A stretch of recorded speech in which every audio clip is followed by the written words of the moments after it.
The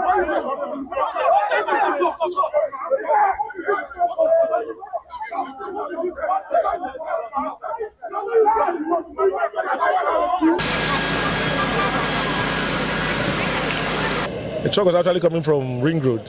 It missed a step. So as it was trying to gather itself, it fell.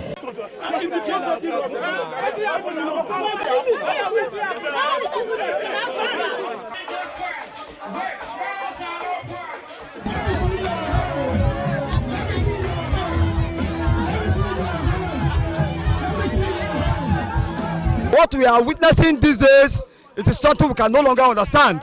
They should stop telling us and promising us all those promises are fake, giving us distance of promises are fake. We don't want it anymore.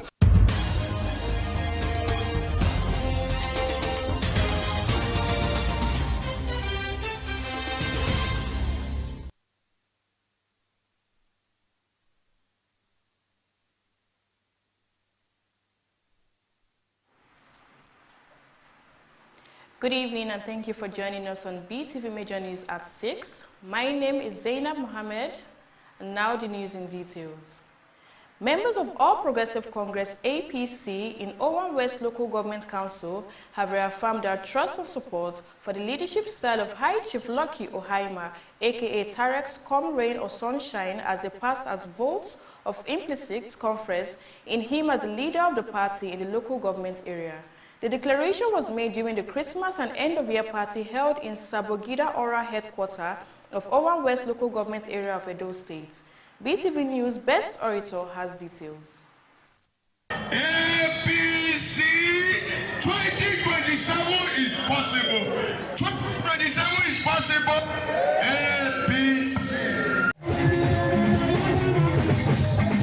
Members and leaders of All Progressives Congress and other indigenes besieged the country home of High Chief Lucky Ohimai, aka Tares, to be part of the Christmas and end-of-year celebrations organized by a man many refer to as a super leader, a philanthropist, a team player who has demonstrated courage, commitment, and team play. High Chief Lucky Ohimai. Addressing the mammoth crowd, the host and super leader, High Chief Lucky Ohimai, aka Tares, appreciated them for the show of love and support for the All Progressives Congress APC, both at the state and the national level. Tares said the people can attest to the fact that they are reaping the gains of good governance since Senator Monday Okpebolo came on board as the executive governor of Edo State. Tares said the people can attest to the fact that they are reaping the gains of good governance since Senator Monday Okpebolo came on board as the executive governor of Edo State. He called on them to continue to pray for and give unnecessary support to the state governor and President Bola Tinubu to ensure victory in future election. My fellow APC members, distinguished guests, as the leader of our West local government, and make Asiwaju succeed in 2027, we are one family. 2026 election is just around the corner. Another election year, then they come soon. Make we make it happen again. Let's work together. Responding, Chairman of the Ward, Mr. Raymond Aruna Ozuma, moved a motion to pass a vote of implicit confidence in High Chief Lucky Ohimai as the #1 leader of All Progressives Congress APC in Owan West local government area, and was seconded by the first councillor in the local government area, Mr. Kingsley Kekere Andrew. High Chief Lucky Ohimai, aka Tares Conglomerate, is a man, when you are defining the quality of leadership, he doesn't know whether you are his relative or not, but all he wants to see, Owan West must develop. With the permission and the support of the LGA chairman of this great local government, Honorable Frank David, to pass a vote of confidence on High Chief Lucky Ohimai. I support that motion, passing a vote of confidence on the leadership of High Chief Lucky Ohimai, aka Tares. If you are in support, may I hear aye? Other leaders who include the APC Owan West Local Government Chairman Mr. Frank David, former House of Representatives members for Owan Federal Constituency Honorable Barrister Julius Abolagba, among others, who threw their support for the motion and harped on the need for members of the All Progressives Congress APC family in Owan West Local Government area to queue behind High Chief Lucky Ohimai as the APC leader in Owan West. Let me start by thanking God Almighty. I thank all of you for coming, and I'm very confident that with the crowd I'm seeing here, Owan West is in safe hands in APC. The only recognized leader, the best leader of APC in Owan West is High Chief Lucky Ohimai, aka Tarrant. It was chance to win this local government for APC. He came, God sent him, and he will deliver APC in this local government. And we continue to pray that God will continue to sustain him, continue to protect him, continue to lead him to a greater height. He will rescue us. But when the man come as a different man, humble man, a sympathetic man, optimism, a man who defends the country and fight against people of tribalism. Like this, a man of High Chief Terence Ohimai. Our leader now, High Chief Terence Ohimai, aka Terence. High point of the event was entertainment of all in attendance, followed by music.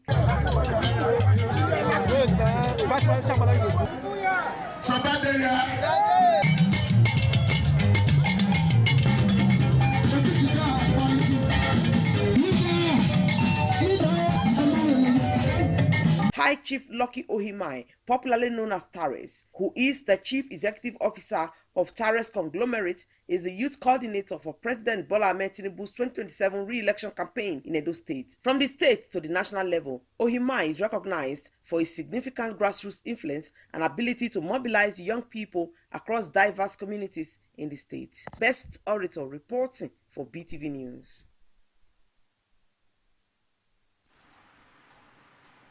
The Aigoba Civil Movement Worldwide and Otedo Youth Union issued a strong warning against what they described as reckless words, loose tongues, cultural arrogance, or ridicule directed at the Benin throne, noting that anyone who crosses this line will face the full rejection and resistance of the Benin people. This warning was jointly issued by the presidents of the two organizations, Mr. Iyamu Osaro Culture and Mr. Wadia Iyoha, who stressed that the Benin throne is sacred and must never be insulted. BTV News Osaroge Agwebo has details. Mr. Iyamu Osaro Culture, President Aigoba Civil Movement Worldwide, Mr. Wadia Iyoha, President Otedo Youth Union.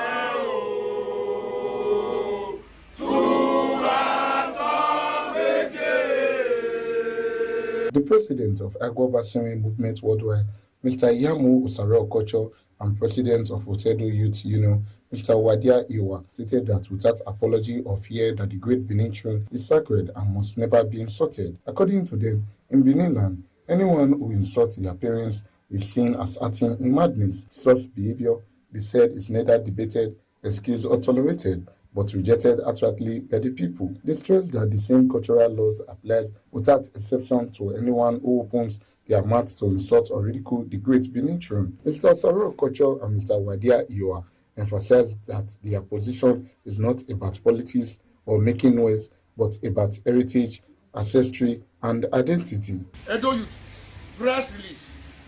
Today, 30th of December 2025. We will continue to defend the great Benin throne with our blood.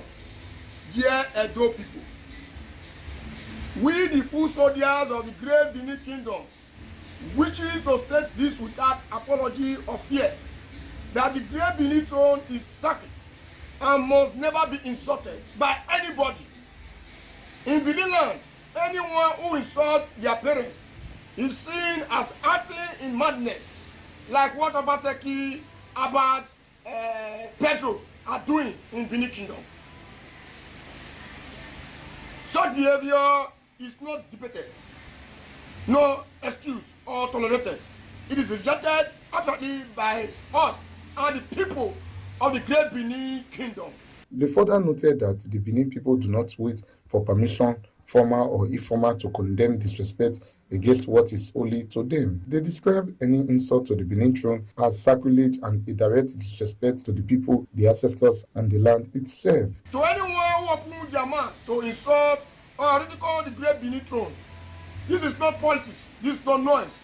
This is heritage, ancestry, and identity. The Benin people do not wait for permission like we did when we shut down the dead of Rabba Mowa. Formal or informal. Mr. Yamu Usareo Kocho and Mr. Wadia Iwa stated clearly that the Benin people does not tolerate reckless words, loose tongues, or cultural arrogance directed at the Benin throne, noting that anyone who crosses this line will face the full rejection and resistance of the Benin people. To condemn disrespect against what is holy to us, disrespect of the great Benin throne is a sacrilege, and disrespect to the people of the great Benin nation, the ancestors, and the land itself. Let it be clearly understood that the Benin people does not tolerate reckless words, loose tongues, or cultural arrogance. Anyone who crosses this line will meet the full rejection and resistance of the great Benin people. Choose wisdom, choose respect. The great Benin throne stand untouchable. While reaffirming their wavering resistance against any disrespect to the Benin throne, they stated clearly that it is untouchable. Osarogie Awebo, reporting for Beetv News.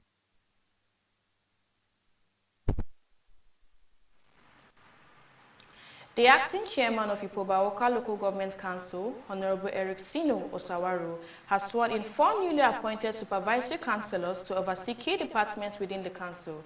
The ceremony held at the local government secretariat in Idobo marked another step in strengthening grassroots governance in the area. The report. I will discharge my duties. I will discharge my duties to the best of my ability. To the best of my abilities. Faithfully. And in accordance with the Constitution of the Federal Republic of Nigeria. And in accordance with the Constitution of the Federal Republic of Nigeria. And always in the interest of sovereignty. And always in the interest of the sovereignty. Integrity. Solidarity. Well-being. And prosperity of the Federal Republic of Nigeria. And prosperity of the Federal Republic of Nigeria. The swearing-in ceremony held at the local government secretariat Idogbo was witnessed by senior council officials and members of the legislative arm of the council, as well as ward leaders who gathered to observe the administration of oath on them. The newly sworn-in supervisory councillors are Newton Osifo, supervisory councillor for youth, sports and information, Pastor Agime Godwin, supervisory councillor for works, Mrs. Jane Aigbe, supervisory councillor for agriculture and natural resources, and Barrister Osasu Kevin Igariba, supervisory councillor for education. In his address, the acting chairman of Ipobaha local government area, Honorable Eric Sino Sawao, charged the supervisory councillors to discharge their responsibilities with dedication, integrity, and a strong sense of public service. He emphasized the importance of teamwork, accountability, and commitment to overall development and effective administration of Ipobaha local government area. I want to also let you know that your service has also brought you out for this enviable position. You are men and women of integrity in the various aids. So we expect you to bring your wealth of experience to promote our local government. And it is presenting different ministries, and I believe it will be a plus to those ministries. And we pray that the good Lord will empower you to discharge the duty. Thank you very much. The newly sworn-in supervisory councillor who took the oath of office and signed the appointment letters pledged to bring their wealth of experience and expertise to bear in supporting the administration's developmental agenda. Speaking on behalf of the newly appointed supervisory councillors, Barrister Osasu Kevin Igariba, supervisory councillor for education, expressed gratitude to the acting chairman for the confidence reposed in them and the opportunity to serve. I want to thank you profusely for finding us worthy to ascend this position. And we just want to say briefly that we will not disappoint. And we will not, we are going to deliver on our portfolio and ensure that Obaha retains its foremost position, just as it has always been. In an interview with Beetv News, Barrister Osasu Kevin Igariwa and Mrs. Jane Aigbe expressed heartfelt appreciation for the opportunity to serve, reaffirming their readiness to work diligently and collaboratively in advancing the administration's vision and promoting the development of Ikpobaha local government area. I think council chairman in Ikpobaha local government is one that I've taught my life to be seen as one of those persons who come on board and serve as a supervisor. To serve in this capacity is something of great joy for me. The event later followed an inspection visit to ongoing projects at Idogbo Primary School and a primary healthcare center at Okabe, where the acting chairman, Honorable Eric Sino Sawao, took out time to oversee the project. In an interview, the acting chairman in Ikpobaha local government area, Honorable Eric Sino Sawao, expressed deep satisfaction with the level of work done and also encouraged the contractors to speed up the pace so that the project will be put to use soon. We came out this afternoon to see the ongoing projects in the local government, the pace of work, and to also encourage the contractors to make sure they finish this project in record time. And what we've seen so far is encouraging. We've also seen some areas where we needed to pay more attention to. So basically, we're making progress. Prayers were offered for the acting chairman and commendation for his exemplary leadership, quality, and commitment in providing amenities for the people.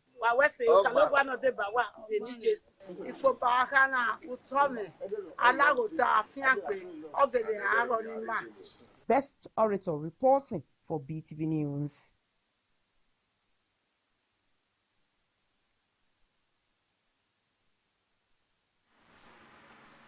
Residents of Benin City have commended the beautification and maintenance of some monuments in the city, describing the efforts as a welcome development that preserves the city's heritage and enhances its aesthetic appeal.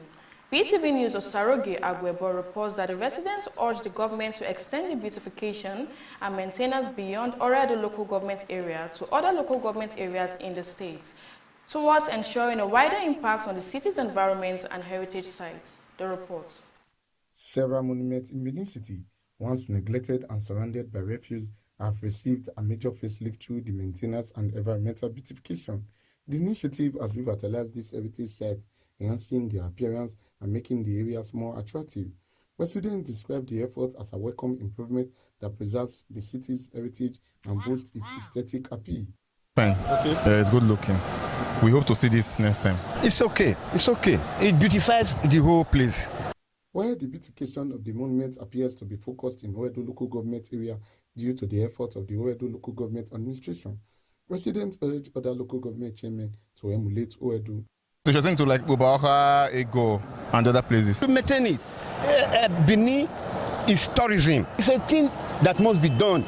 Meanwhile, the news crew could not obtain comments from the Commissioners of Environment, Arts, Culture and Creative Economy on plans by the Edo State government to replicate the beautification to other areas, as the commissioners were not available at the time of this report. It is, however, expected that the maintenance of this historic site will be continuous, ensuring their preservation for future generations. Osaroge Agwebo, reporting for Beetv News.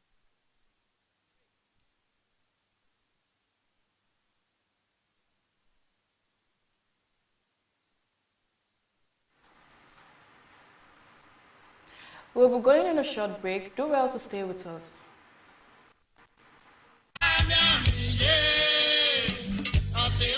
Gone but not forgotten. Our dearly beloved mommy and matriarch, late Madam Gift Soe Irabo. Mommy, it's been 8 years since you left us in this sinful world. And just like a burnt down library, our world crashed when death took you away from us. As our mother, grandmother, great-grandmother, sister, aunt, and mother-in-law, we will not forget in a hurry the great lessons you taught us, especially your prayerful lifestyle that brought us closer to God. We remember your undying love, care, and passion for God and man. The entire family of Yorama Erabo of Ogo Town in Orion local government area of Edo State cordially invites the public to the 8 years remembrance of their daughter, mother, grandmother, and great-grandmother, Madam Gift Esoe Erabo. Date, January 13, 2026. Venue, Rose Garden Event Center, number 22, Giwa Amo Street, off Airport Road, GRA, Benin City. Time, 12 p.m. prompt. Mommy, continue to rest until we meet to part no more. We love you dearly. Signed, Ambassador Ogene Osaumese JP for the family.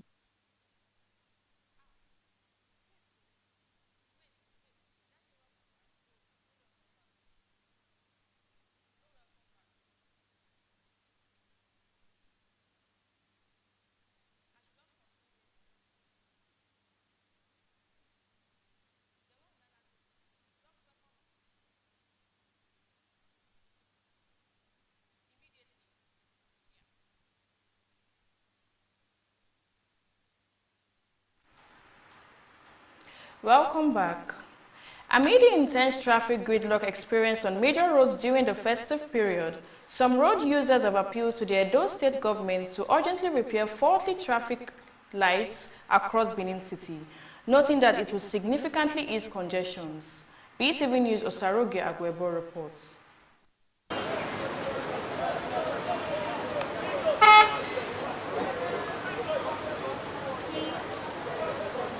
During the festive period, traffic gridlock is usually experienced on major roads due to increased activities and areas in vehicular movement. This has made it a Herculean task for motorists and commuters to move from one place to another.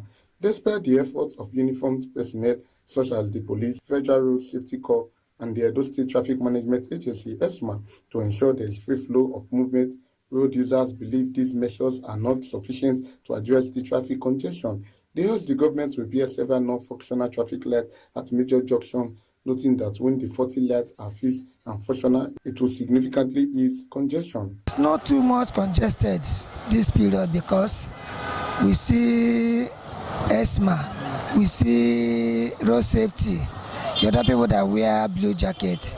They help us to control the traffic, so it's not too bad like that. They also urge the government to repair and replace damaged and missing traffic lights, noting that some of the lights have been faulty or absent for a long time. They further called on the government to carry out a comprehensive overhaul and maintenance of traffic lights installed across the state. I do think that the government should fix the traffic lights because most people, they obey the traffic lights, and when they get to the where there's light and they don't see anything, they won't know what to do, and they will decide to maybe go ahead, and another car is coming and they won't know, it may cause an accident. While the festive period is still ongoing, the road users said that fixing the non-functional and damaged traffic lights would not only help ease traffic during the celebrations, but would also enhance the free flow of movement even after the festive period. Osarogi Agwebo, reporting for Beetv News.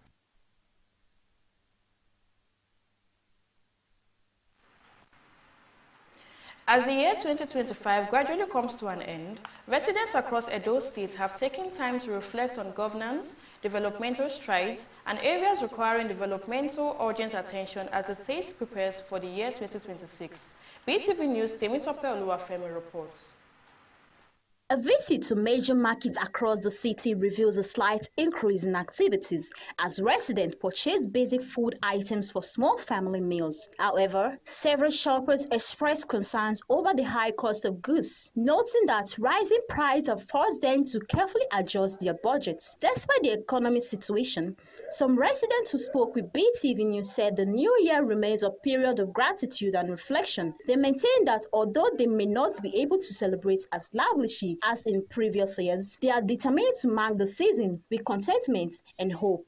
You know, before now, once Christmas is coming, you want to buy things for your kids. I have kids, so I want to really, make them happy. But because of the situation, the places that we literally would have, gone to, we just had to minimize costs.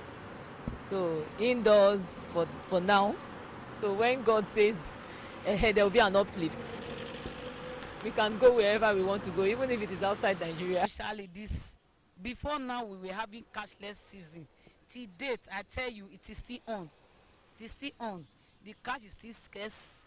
Everybody, you pay to collect, you pay to drop. When you are paying your account, you pay. You also collect from your account, you pay. So generally, it's affecting everybody. The only thing I will have to say, not much like that, but I just thank God for everything. I know that everything was so hard, but I just manage ourselves. So there's nothing we can do. Thank you. So if I say God, she gets cause no temptation me person knows like this person see if he pass. She gets if I say God, will she get hope? She gets but as if we could be now, but we don't understand. She get because nobody know where I want to be. She get best we all stick by the grace of God. Because we are everywhere as everywhere your guy be no money, nothing. No food every self mostly. She gets because we don't know how it go be. She gets. So many people they are there they cry because we are able to drink water, no problem. Others emphasize the need for people to remain joyful and appreciative, stressing that financial hardship should not overshadow the spirit of the season. Despite the fact that, maybe things may not be as rosy, especially given this economic situation in Nigeria, but once there's life, there's hope. So I thank God I'm alive, my family is alive, so that's enough celebration for us. So with whatever we have also is an addition. So we thank God. Though we don't have, we couldn't buy the cow or whatever, but we at least celebrated Christmas and we are happy that we are alive for it. So we should celebrate life. We should learn to say thank you to God for each day, for each Christmas, each New Year. We do eat rice, chicken, any type of beef, even before now. So my advice to everybody, whatsoever you have, whatsoever God is able to provide for you now, be content with it and just flow. Everything, we know artists are very cost. I just want to thank God for everything that we made it in this Christmas period was so successful and peace. Meanwhile, some residents express optimism for a better 2026, calling on government at all levels to implement policies that will ease the economic burden on citizens. Precious Agbalaho reporting for Beetv News.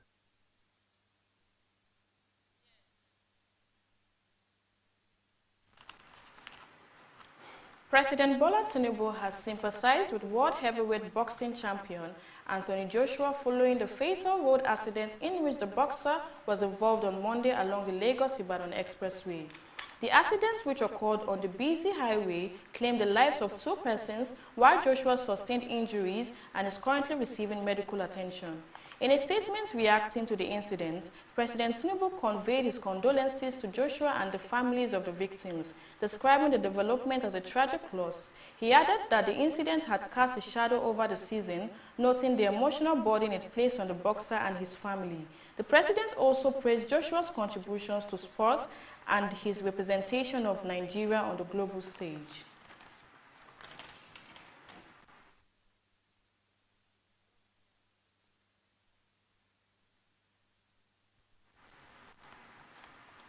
The Vice President, Senator Kashim Shettima, has emphasized the need for unity in politics, especially in Benue State. He says that as a leader in northern Nigeria, he has a moral responsibility to strengthen the political relationship between the governor of Benue State, Honti, and the secretary to the government of the Federation, Senator George Akumi. The Vice President said this during the marriage ceremony of the SGF son, describing marital union as fundamental pillars of Nigerian social strength and long-term national development.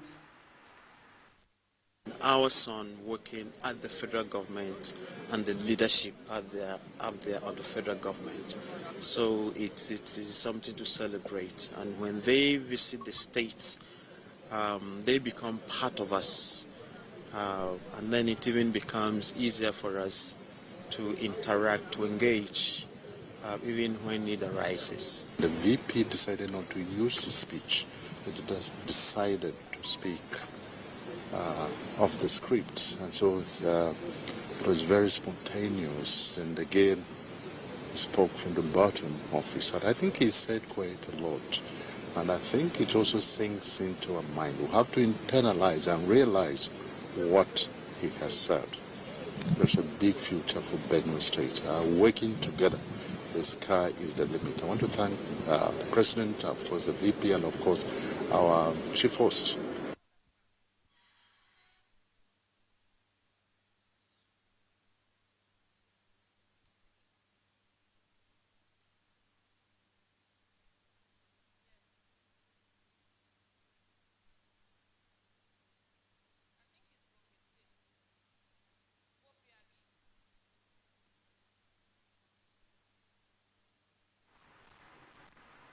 In Gombe State, Governor Mohammed Inuwa Yahaya has signed 617.95 billion naira 2026 appropriation bill into law, with 428.5 billion naira allocated to capital projects and 12 billion naira set aside for the Northern Security Fund, reinforcing the state's focus on security, infrastructure, and long-term growth. The 2026 budget allocates 189 billion for recruit expenditures, representing 21.6% of the total, while 428.5 billion or 69.4% is devoted to capital projects, reinforcing the administration's focus on infrastructure, service delivery, and long-term growth. Yahaya Initial presents a 535.69 billion proposal, which was reviewed by the Assembly and adjusted upward by over 82 billion to arrive at the approved 617.95 billion.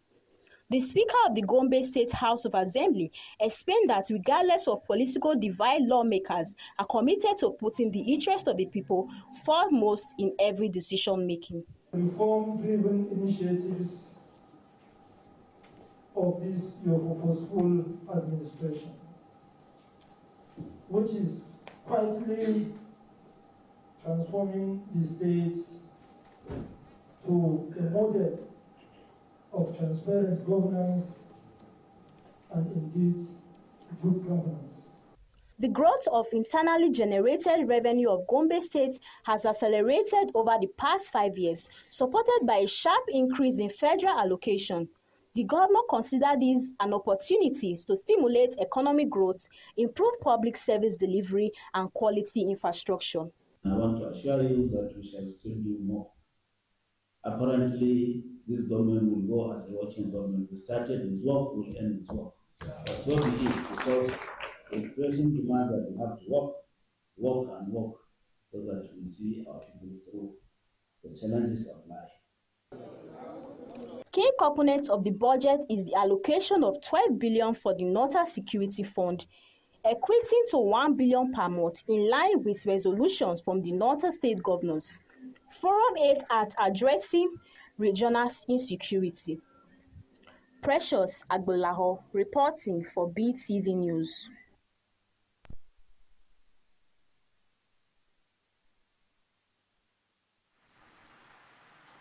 The Federal High Court in Abuja has refused an oral bail application filed on behalf of former Attorney General of the Federation and Minister of Justice Abubakar Malami's son, his son Abubakar Abdulaziz Malami, and a co-defendant following the arraignment on a 16-count money laundering charge by the Economic and Financial Crime Commission. Justice Emeka Wite ruled that a substantive bail application had already been formally filed and served on the prosecution, and that granting an oral application at this stage before the prosecution has had the opportunity to respond would amount to an ambush on the prosecution and a breach of fair hearing. The judge therefore declined to entertain the oral application and adjourned the case until January 2, 2026 for the hearing of the written bail application. Pending that hearing, the defendant will remain in custody at the Kuje Correctional Center.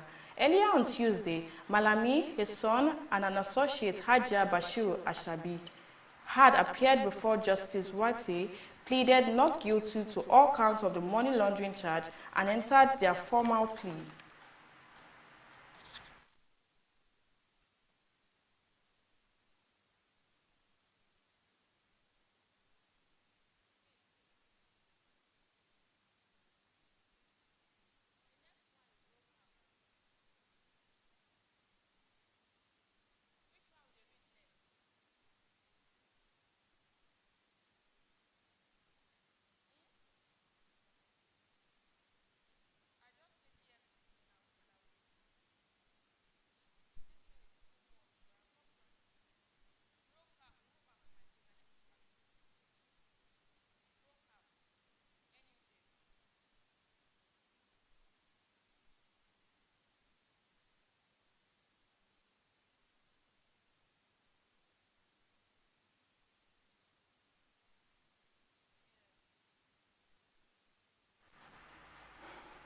7 members of the Nigerian Union of Journalists, including staff of the Nigerian Television Authority, were killed on Monday in a fatal road accident in Gombe State.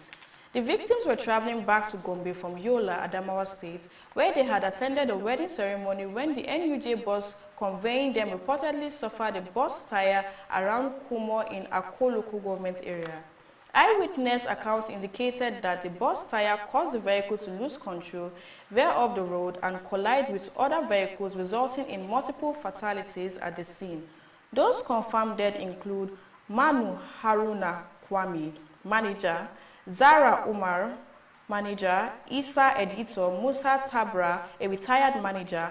Others were Judith, an information officer with the Gombe State Universal Board Education Board, the driver of the bus Aminu, and Adams, a staff member of Star Times. 4 other passengers, Emmanuel Akila, Stephen Dodo, Nina and Jonathan Barra, sustained varying degrees of injuries and are currently receiving treatment at a hospital in Gombe. The bodies of the deceased have been deposited at a morgue in the state as colleagues, families, and the media community mourn the tragic loss.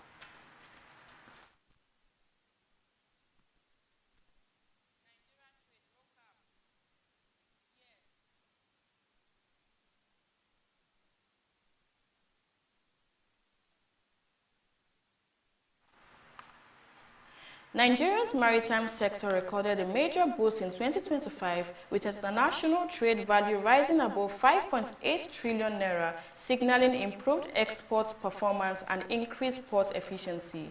The Nigerian Ports Authority attributed the growth to sustained operational reforms under its managing director, Mr. Abubakar Danshoho, which have driven a significant rise in export-laden container volumes. The renewed momentum also saw Nigeria return to the International Maritime Organization Council after a 14-year absence, reflecting growing global confidence in the country's maritime sector. Other notable milestones include the launch of the first wholly Nigerian-owned container vessel, increased cargo throughout at the Lekki Deep Sea Port, and the rollout of digital port system aimed at easing congestion and improving turnaround time. The Nigerian Ports Authority expressed optimism that continued investment, modernization, and policy reforms will further strengthen Nigeria's position in global maritime trade.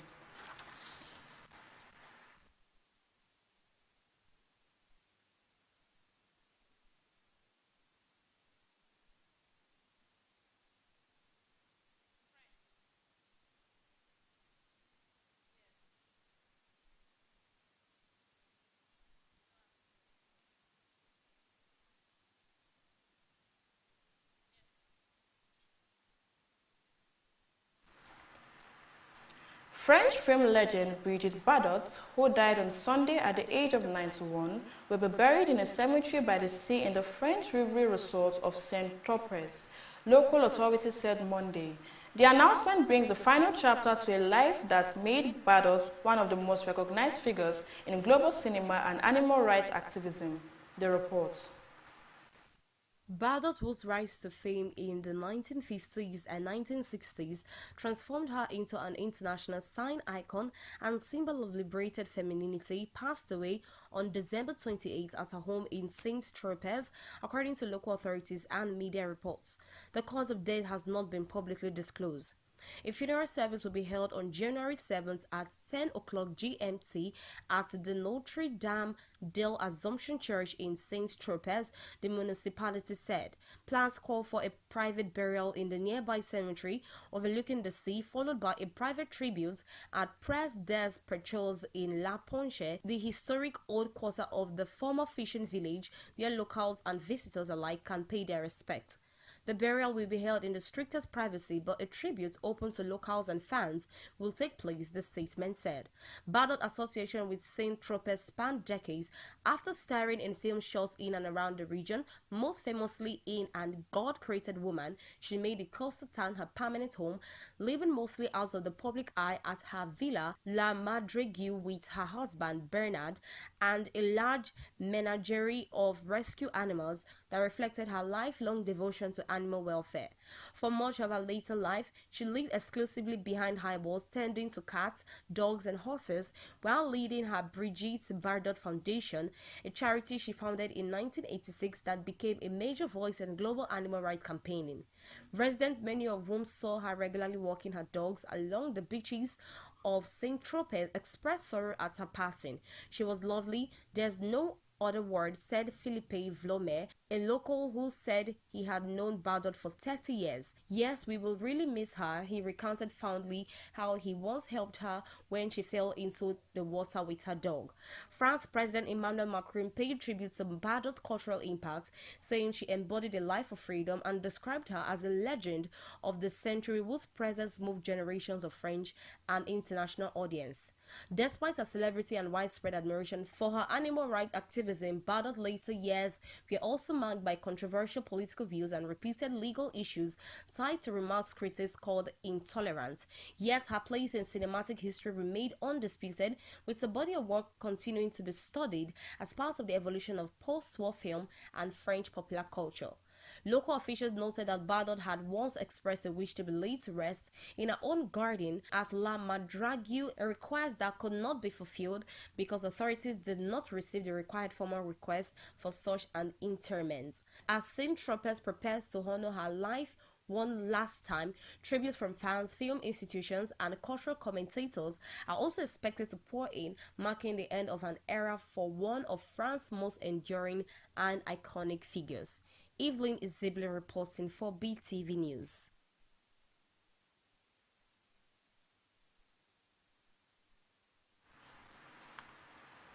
Russia on Tuesday accused Ukraine of attempting to carry out an attack on President Vladimir Putin's residence in northern Russia, a claim Kyiv firmly rejected as false and politically motivated. The report. The Kremlin said Russian air defense system intercepted drones near a protected site associated with the president, alleging the incident was part of the Ukrainian effort to escalate the conflict and threaten Russian leadership. Officials did not specify the exact location of the residence or provide evidence to substantiate the accusation, citing security concerns. Ukraine dismissed the allegation as baseless. A senior Ukrainian official said Kyiv had no involvement in any attempted strike on Putin's residence and described the claim as an attempt by Moscow to discredit Ukraine and derail ongoing diplomatic efforts. The official added that Ukraine's military operations are focused on legitimate military targets linked to Russia's war efforts, not symbolic or civilian locations. The accusation comes amid heightened tension and continued fighting along the front lines, as well as fragile international efforts aimed at reducing hostilities. Analysts noted that such claims, when not accompanied by verifiable evidence, are difficult to independently confirm and often emerge during periods of intensified conflicts or negotiations. Russia have previously accused Ukraine of targeting high-profile sites and figures, while Ukraine has repeatedly denied involvement in attacks inside Russia that it says are staged or exaggerated for domestic and international messaging. Both sides have used strong rhetoric as the war enters another protracted phase. No casualties or damage were officially reported in connection with the alleged incident. International observers have not independently verified Russia's claims, and no supporting imagery or technical details were released. The development adds to a growing list of mutual accusations between Moscow and Kyiv, underscoring the deep mistrust between the two sides and the challenges facing any renewed push for peace talks. Evelyn Isibli reporting for Beetv News.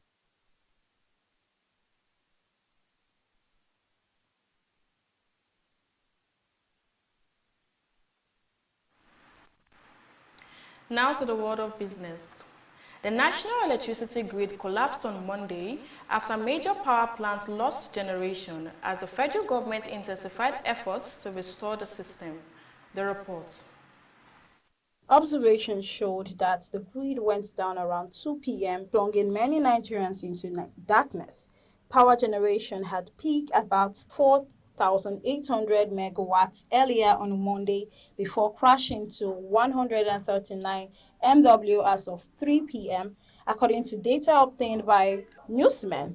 The cause of the collapse could not be immediately confirmed. However, it occurred at a time when the Nigerian Independent System Operator was making efforts to ramp up generation following a recent gas constraint caused by pipeline vandalism. The federal government's approval to write off about $5 billion in debt owed by the Nigerian National Petroleum Company Limited is part of moves to prepare the state-owned energy firm for a potential initial public offering in 2028, a new report by Argos have revealed. Energy intelligence firm Argos on Monday quoted industry sources as saying that government is cleaning up NNPC's balance sheet to position the company for a public listing as Nigeria pursues reform aimed at attracting foreign investment and boosting transparency in the oil and gas sector.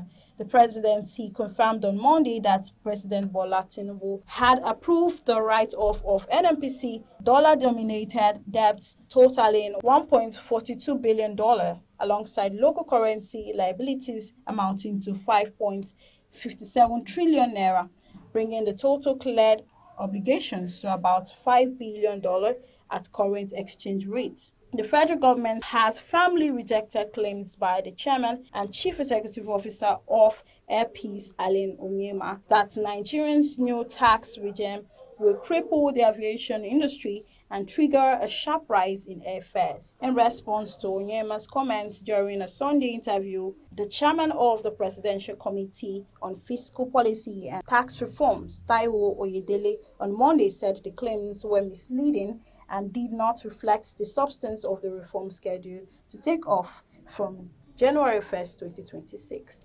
Favor Kolawole reporting for Beetv News.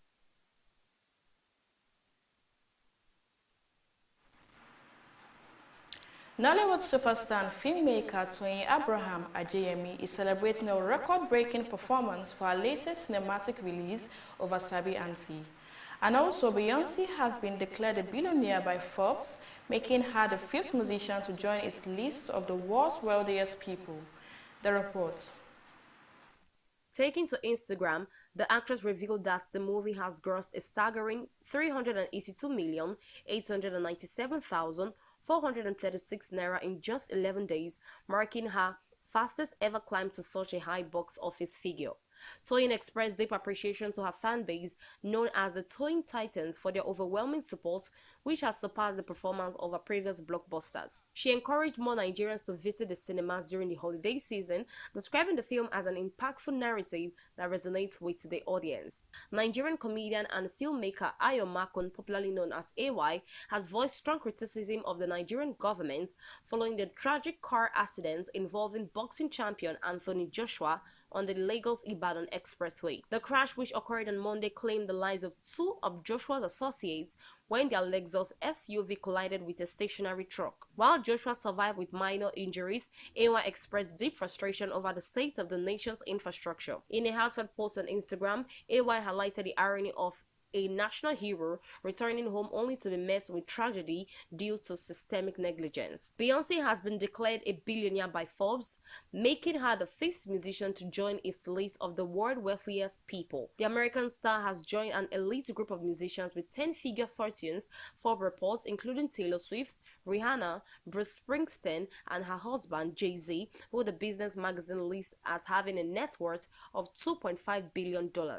Earlier this month, Forbes estimated Beyoncé's net worth of $800 million and predicted she would cross the billionaire threshold for the first time following years of success. And that's it on the entertainment news. Evelyn Isabella reporting for Beetv News.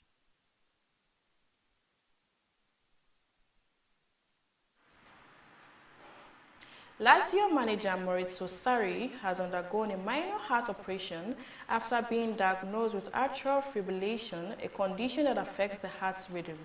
As reported by newsmen on Tuesday, the procedure was routine, and the Serie A club say they expect the 66-year-old to return to his regular duties within the next few days. A post obtained from the club's X account on Tuesday was quoted as saying SS Lazio announced that head coach Maurizio Sarri, following the detection of atrial fibrillation, underwent a transcatheter ablation procedure using PFA technology at the Polinsico Torv Vegata Hospital. Sarri was appointed Lazio manager for a second time in June 2025 and is currently overseeing the club's campaign as they sit 8th in the Serie A, having won 6 of their 17 league matches so far.